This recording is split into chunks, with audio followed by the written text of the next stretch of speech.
bonsoir, vous allez bien? Ça va et vous, c'est dimanche? Oui, très bien. Donc aujourd'hui, on va faire une vidéo un peu particulière. Comme vous l'aviez certainement vu dans le titre, c'est curieux pour une chaîne de lecture, de littérature, de dire oh bah et en 2025 la lecture ça sert plus à rien.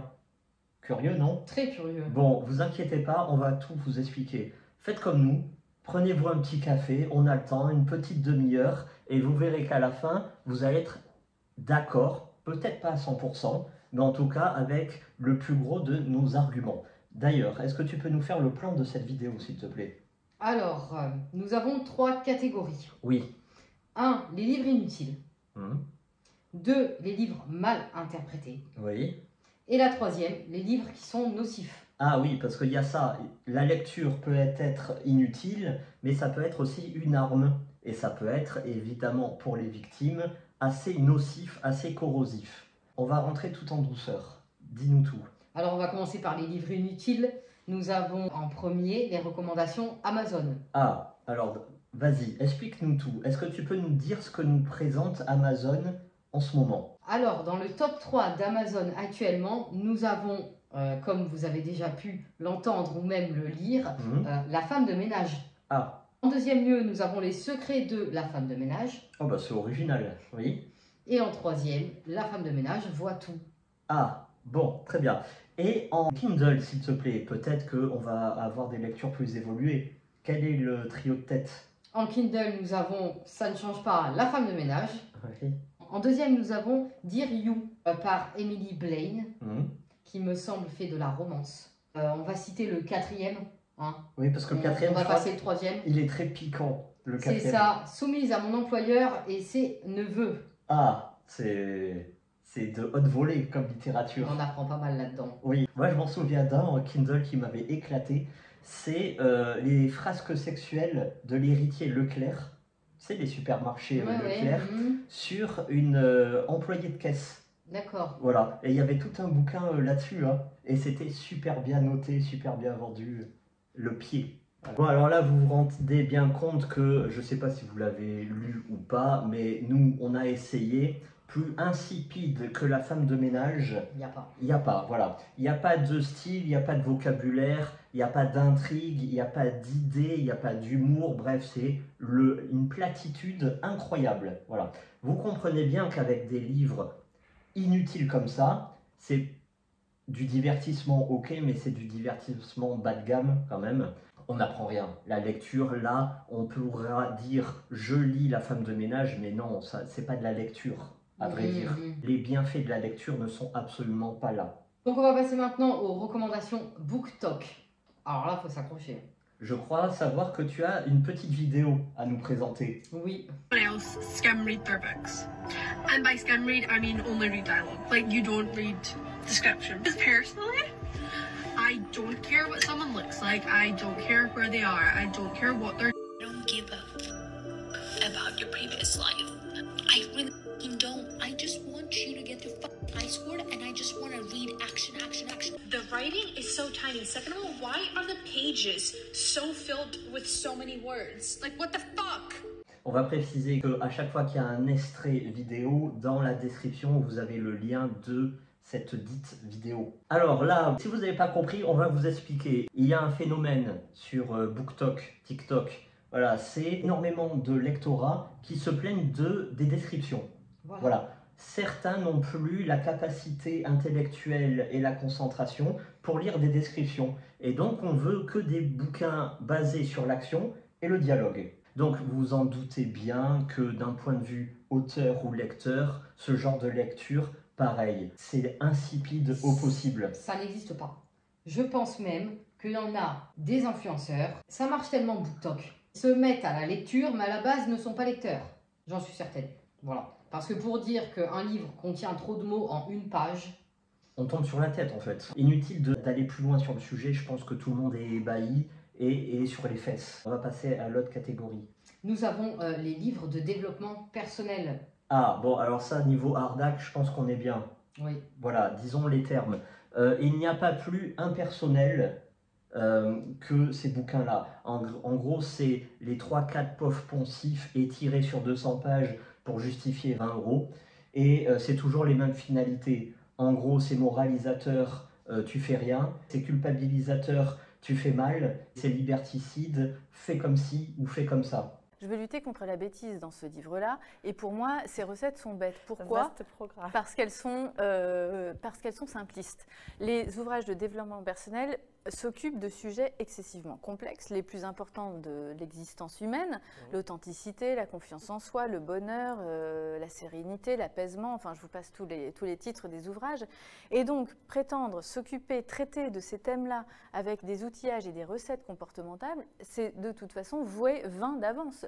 On ne va pas réduire le bonheur à 5 leçons. Alors les titres des ouvrages, c'est ça, c'est comment être heureux en 5 leçons, les 5 clés de l'épanouissement personnel, les 6 clés de l'optimisme, comment réussir sa vie en 3 étapes. C'est vraiment ridicule, c'est prendre les gens pour des imbéciles et c'est pour ça que j'ai écrit ce livre, pour dire non, c'est pas possible, le public n'est pas si bête, on ne peut pas réduire les problèmes existentiels à des recettes et à des modes d'emploi comportementaux. Et surtout, les individus sont multiples, donc est-ce que une recette peut s'appliquer C'est ça qui est... Là, on arrive à quoi? On est 8 milliards ou un peu plus sur la planète et il y a un modèle. Un modèle pour travailler, un modèle pour être riche, un modèle pour agir en société, un modèle pour aimer, comme si on pouvait être riche de la même façon aux États-Unis, en Russie ou au Brésil ou en Argentine, comme si les modèles de couple étaient les mêmes chez les Esquimaux, chez les Africains ou chez les Japonais. Bref, on tombe totalement là aussi sur la tête. C'est une fabrique de moutons.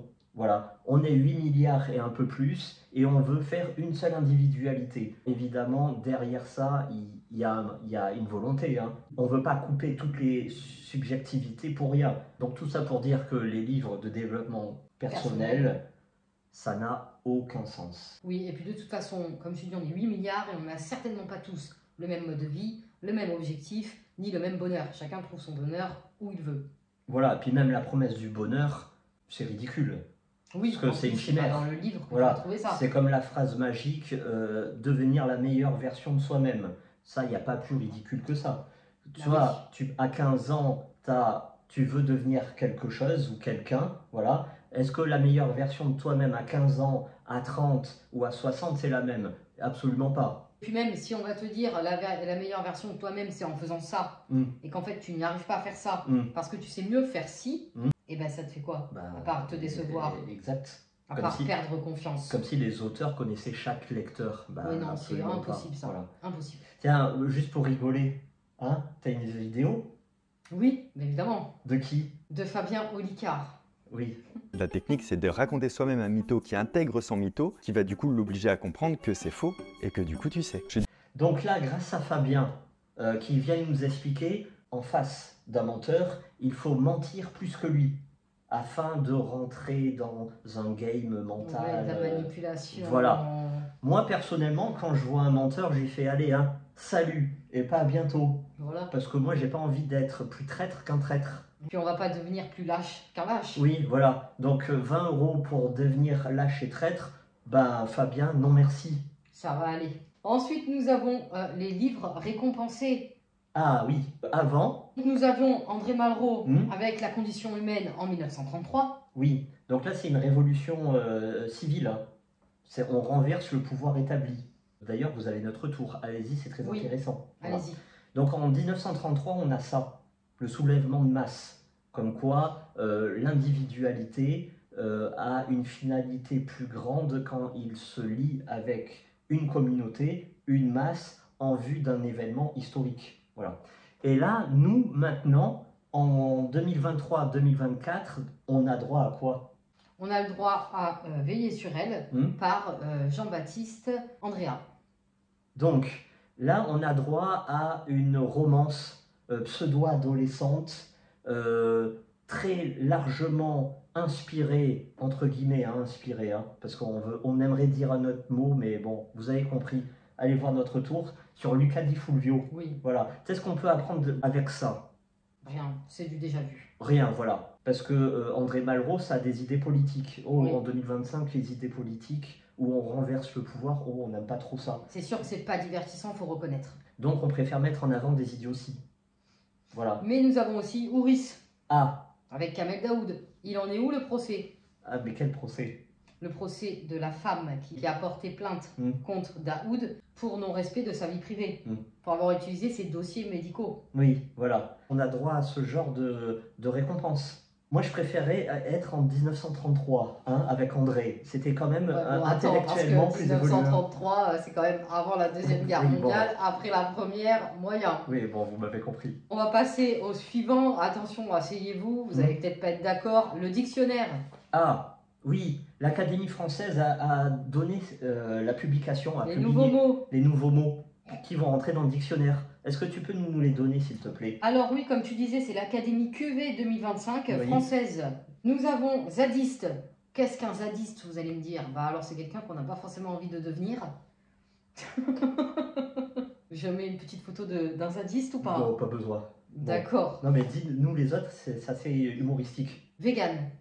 Bon, ça, tout le monde a compris. Oui, bon, ça c'est pas le pire. Ça c'est pas le pire.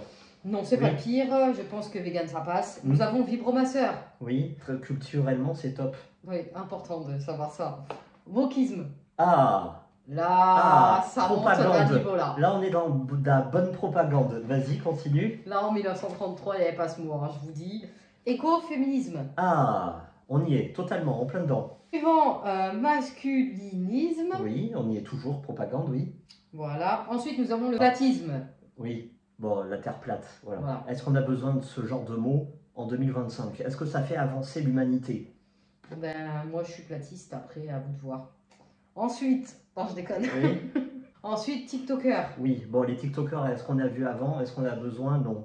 Bon, voilà. Mais c'est un métier à temps plein. Oui. Et puis, nous avons Stalker. Stalker, bon, bref. Intéressant. Voilà. Donc là, on se pose la question, l'Académie française, elle a envie de quoi, là? Est-ce qu'elle a envie de lancer des propagandes? Est-ce qu'elle a surtout envie de mettre en avant de faux débats, histoire d'éclipser les vrais débats? Voilà. Parce que écoféministe, comme quoi le patriarcat, les abus du patriarcat, encore ce fameux mot interdit, prohibé, détesté, comme quoi tous les hommes seraient capables de tous les maux de la planète. Mais c'est le même délire que masculiniste, oui. Avec les incels, les hommes qui pensent que les femmes sont les ennemis de l'humanité. Voilà. Les femmes sont le problème. Voilà. Est-ce qu'on a besoin de mettre en avant des mots pareils, des communautés pareilles, des façons de penser? Non. Donc j'en reviens toujours à la même histoire. On veut nous faire une propagande sur des thèmes qui n'ont pas lieu d'être, histoire d'éclipser les vrais problèmes. Oui, c'est exactement ça, histoire de mettre le problème de côté, cachons-le. Oui, mais mettons en avant ce dont on n'a pas besoin. Mais ça, on va en reparler, il n'y a pas de souci. Pour finir, les livres audio. Ah, les livres audio. Donc, vous savez peut-être pas ce que c'est un livre audio. En fait, c'est des MP3, voilà, c'est des fichiers audio qui nous récitent, voilà, un livre. Donc, le principe, c'est quoi? Vous avez un enfant en bas âge, le soir, vous lui racontez une histoire, parce que lui, il n'a pas la capacité intellectuelle pour lire, tout simplement. Sauf que certains fatigués intellectuellement se sont dit, et si on faisait la même chose pour les adultes? Voilà. Donc, le principe de lire, c'est quoi? Vous voyez des mots, c'est bon pour votre concentration, pour votre mémorisation, pour votre imagination, pour l'orthographe, bref, vous connaissez. Vous écoutez un livre audio, mais vous ne faites pas que écouter un livre audio. Vous conduisez, vous faites votre footing, vous faites à manger, voilà. Donc déjà, vous avez 50% de votre concentration, votre mémoire, hop, à la trappe, voilà. Vous ne voyez pas les mots, donc pour voir l'orthographe, impossible. Les mots compliqués que vous ne connaissez pas, est-ce que quand vous conduisez, vous avez un dictionnaire à côté? Ou même, est-ce que vous avez un stylo pour noter, pour plus tard le chercher la définition? Absolument pas. Donc le livre audio, pareil, ça n'a aucune utilité. Mais le plus gros problème, c'est quoi? C'est qu'un livre audio, c'est 4-5 heures. Voilà. Mais les gros pavés, voilà, ceux qui font 600 et plus de pages, ça va faire des audios de 9-10 heures. Mais 9-10 heures, c'est pas très sexy. Quelqu'un qui n'a pas déjà la force intellectuelle de lire, ni l'envie, ni le courage, il ne va pas se dire, je vais me taper 10 heures d'audio. Non, non. Donc certains se sont dit, on va encore plus faciliter la tâche. Et donc, les audios de 9-10 heures, hop, on va les réduire à 3-4 heures. Et donc, il va y avoir des coupes dans le texte. Donc, 2 questions. Déjà, l'auteur, on lui dit, toi, tu n'as pas ton mot à dire, ferme-la. Voilà, donc niveau respect de l'auteur, génial. Mais surtout, qui décide des coupes? Très important. Parce que s'il y a des idées un peu subversives, on va dire, intéressantes, qui prêtent à controverse, qui donnent la voix à ceux qui ne l'ont pas. Voilà, vous savez très bien, vous prenez une phrase, vous enlevez un ou deux mots et le sens est totalement différent. Donc là, nous posons la question, qu'est-ce qu'on veut nous faire croire? Qu'est-ce qu'on veut nous faire lire avec ces coupes? Vous imaginez, 9 heures d'audio ramenées à 3 heures, on a coupé 60% du livre. 60% du livre, énorme.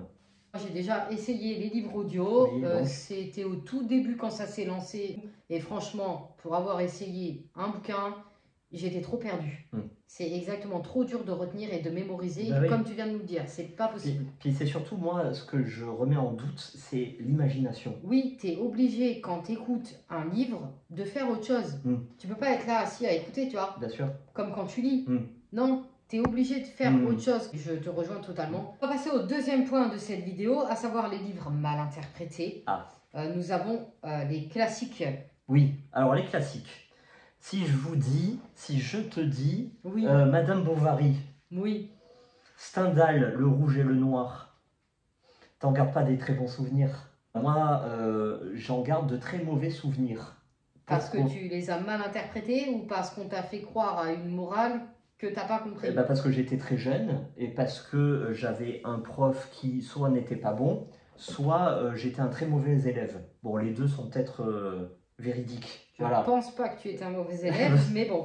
Voilà, alors, et surtout, il n'y avait pas quelqu'un qui m'a dit, avant de lire l'œuvre, il faut connaître son auteur, il faut connaître le contexte, il faut connaître les idées et les concepts de l'auteur, et le courant littéraire avant, passé, actuel et à venir. Oui. Voilà. Donc, moi, Madame Bovary, quand je l'ai lu, j'avais 16 ans, je me suis dit, mais c'est quoi ça? Peut-être qu'on s'ennuie en fait. Puis c'est quoi cette femme-là? Elle rêve d'une vie qu'elle n'aura jamais et elle ne donne jamais l'impulsion pour avoir cette vie. C'est de l'ennui. Même elle s'ennuie dans le bouquin. Tu sais ce que je vais lire ça?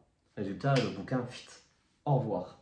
Mais si on m'avait dit tout ça, et nous, on vous le dit là, Madame Bovary, c'est quoi? C'est terriblement actuel en 2025.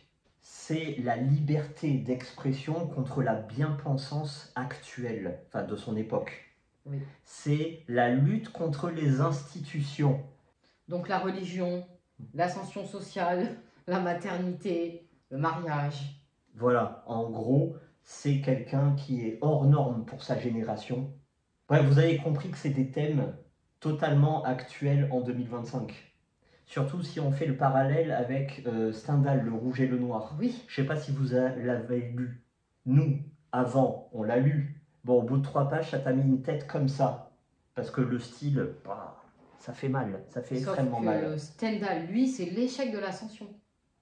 Exactement. C'est le plafond de verre lié à ta condition sociale. En gros, tu es ouvrier. Pour devenir une élite, eh bien, c'est quasiment impossible. Stendhal, c'est pareil, c'est des termes modernes. Terriblement modernes. Oui, exactement. L'importance de l'argent, l'hypocrisie face à la réussite. Oui. Quelqu'un qui va tout faire pour réussir et pour monter l'échelle sociale. Voilà, une classe moyenne passer à une classe riche.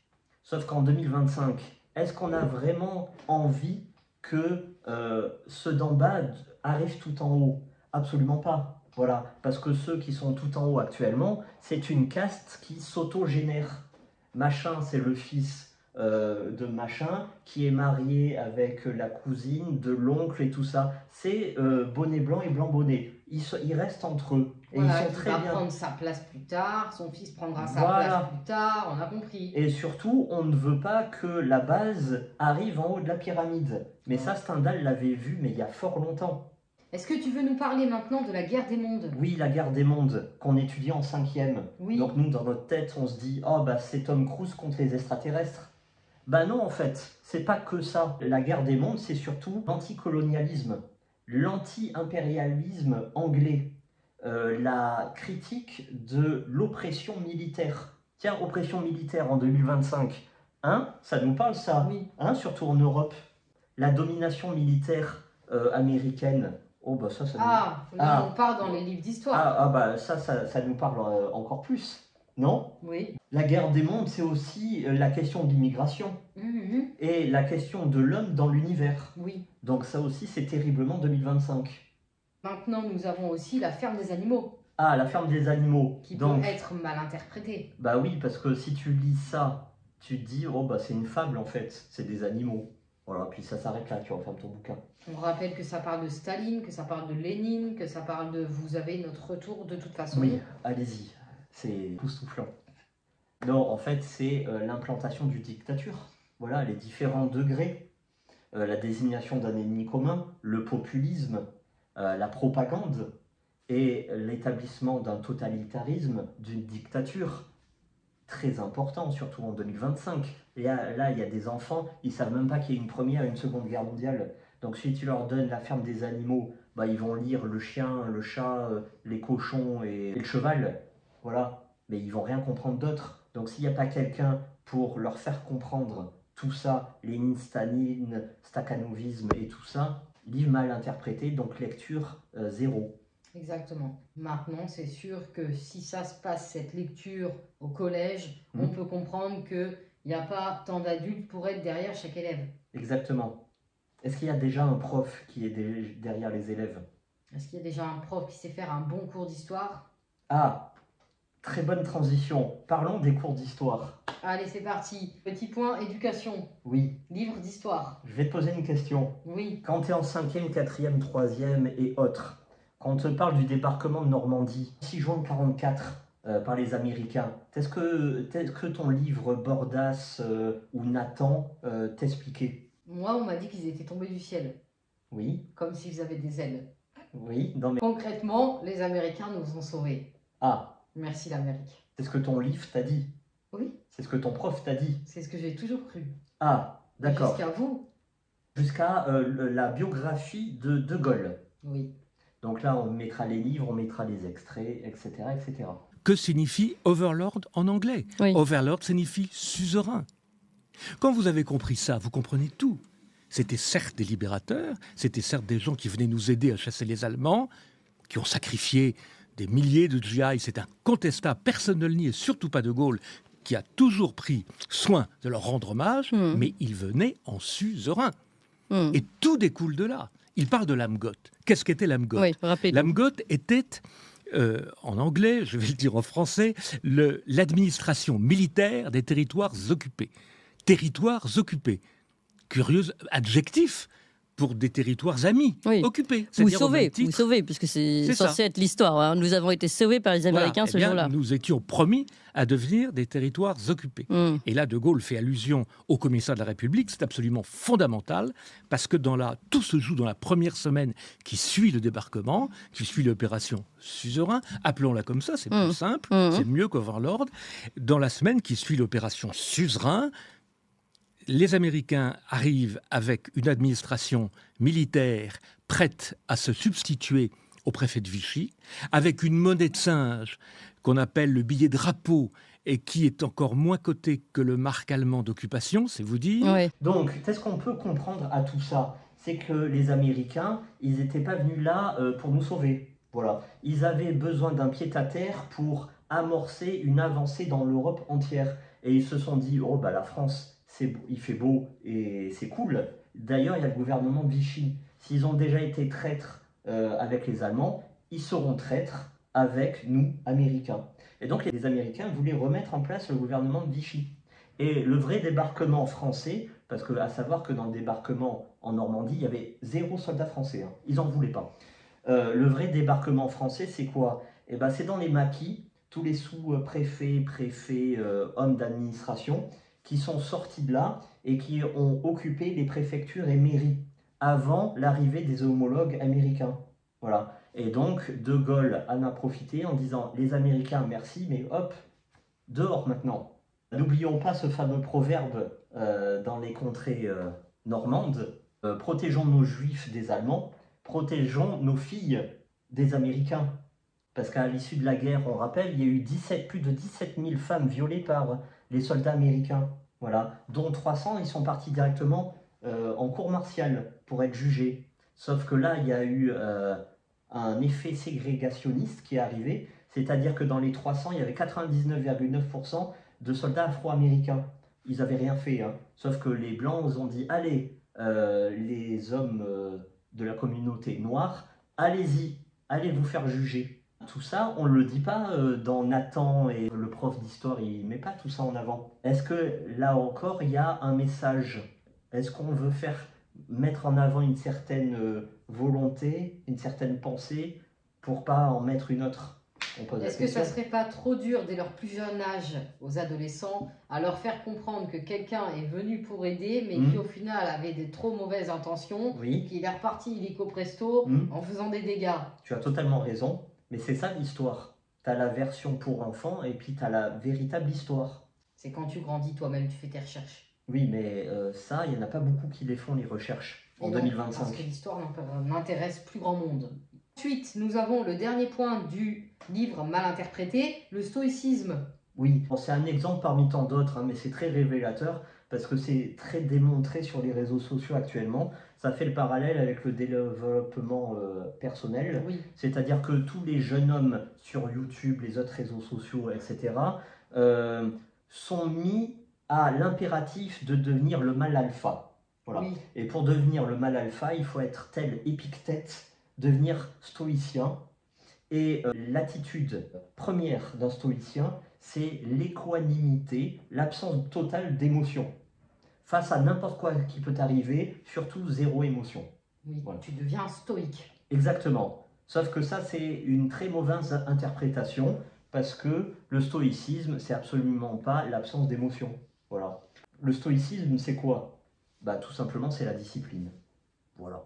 Il y a un maître mot, c'est la discipline. Prise de décision, action, échec, résilience, tu rebondis, qui conduit à une nouvelle prise de décision, à l'action, à l'échec, etc., etc. Et peut-être à un moment, à l'action, à la réussite. Voilà, comme dit Nelson. Je ne perds pas, soit je gagne, soit j'apprends. Voilà, exactement. Et donc le stoïcien, c'est ça, en fait. C'est la capacité de résilience, toujours avancer, toujours continuer. La discipline, c'est le maître mot. En tous les cas, il faut en tirer une leçon. Laissons Bernard nous expliquer. La discipline, c'est ni lent ni rapide. C'est la discipline. Et de la discipline, quand on sait qu'il faut se vouer à la discipline, qu'à un moment donné, de cette discipline peut surgir la fulgurance dont tu parlais. Totalement inattendue, absolument incalculable. Ça, c'est déjà ce dont parle Sénèque. Les stoïciens sont souvent très mal compris. C'est ça l'enjeu pour moi du stoïcisme. Donc, on ne va pas vous laisser comme ça. Évidemment, on est là pour conseiller aussi. Si le stoïcisme vous intéresse, on conseille Alexandre Moreau avec Le pouvoir de la discipline. Si l'histoire vous intéresse, notamment De Gaulle, on conseille Alain Perfit avec C'était De Gaulle. Oui. Vous avez également nos playlists, nos retours classiques et la bibliothèque parfaite qu'on juge qu'il faut lire au moins une fois dans sa vie. Voilà. Et pour le développement personnel, vous oubliez tous les bouquins, vous en choisissez un seul qui va démystifier un peu toute cette arnaque. Lequel donc? Julia de Funès avec Développement personnel. Très bien. Et bien voilà, c'est la fin de cette première partie. Qu'est-ce qu'on peut en conclure? Tout simplement que les Français lisent de moins en moins. Pourquoi? Que ce soit chez les juniors comme chez les seniors, le problème c'est le téléphone. Voilà, c'est une baisse de niveau de lecture depuis 10 ans. Et plus ça va, et moins ça lit. Oui, exactement. Il y a les téléphones, mais aussi, vu toutes les bouses auxquelles on a droit en 2025, ça donne vraiment pas envie. Voilà. Ces fameux livres que tout le monde met en avant, les réseaux sociaux, les supermarchés, certains libraires qui n'ont absolument aucune qualité de conseil, sont simplement des vendeurs, qui mettent en avant des best-sellers sans intelligence, sans idée, et on a droit à des centaines de milliers de ventes pour la catastrophique visite du zoo de Dicker, voilà, qui est censé être pour 7 à 77 ans, alors que c'est écrit d'un style purement enfantin, avec des drôles d'idées, voilà, avec des enfants nus devant des assemblées d'adultes. Voilà, à ce genre de lecture qu'on veut nous faire croire. C'est des livres principalement inutiles dont on a ôté toute substance et toute intelligence. On se contente principalement du premier sens sans approfondir les questions. Voilà, c'est comme la ferme des animaux. Et d'ailleurs, on va finir par cette comparaison-là. Parce que tout ce qu'on a mis en avant précédemment, ce sont des exemples. Il n'y a pas que ça, hein. On pourrait en citer des dizaines et des dizaines. Mais bon, là, la vidéo est déjà trop longue. On va prendre par exemple la ferme des animaux. Si tu te contentes du sens premier, ben, tu ne vas pas loin du tout. Voilà, il faut interpréter, il faut savoir interpréter. Et ça veut dire quoi le sens même de la ferme des animaux? Et pourquoi on a droit à cette lecture dégueulasse, cette littérature insipide en 2025? C'est quoi le but? Le but, c'est de nous priver justement du savoir, de l'intérêt premier de la lecture. C'est un peu comme les cochons, tu vois, dans la ferme des animaux, qui savent que savoir égale pouvoir, et donc on veut que la masse devienne amorphe, sans intelligence, et donc sans capacité, sans pouvoir, quoi, sans passage à l'acte, sans pouvoir décisionnaire. Donc on est amorphe, donc on est docile, donc on nous abreuve d'une sous-lecture de divertissement, et même parfois le divertissement n'est même pas là, tu vois. Et donc on est totalement passif. C'est ça en fait le but. Donc lecture inutile, des lectures mal interprétées, on passe totalement à côté du sens vrai, de la vérité du bouquin, et donc ça veut dire qu'on nous prive totalement de notre système de pensée. Voilà, donc ça sera la première partie, et donc dans la deuxième partie, on verra qu'on va même nous priver de notre santé. Donc dans la deuxième partie, on va retrouver les livres nocifs, dont ceux de la santé et également le féminisme. Voilà, il y aura beaucoup de choses à dire, donc c'est pour ça, ça sera une deuxième partie. Et puis évidemment, la conclusion. Très bien, bon, merci pour ce moment, c'était très agréable. Merci à vous, et n'oubliez pas que La ferme des animaux, tu l'as lu, et t'en as fait un très très bon retour bien expliqué, c'est par ici. Allez-y. À bientôt. Au revoir.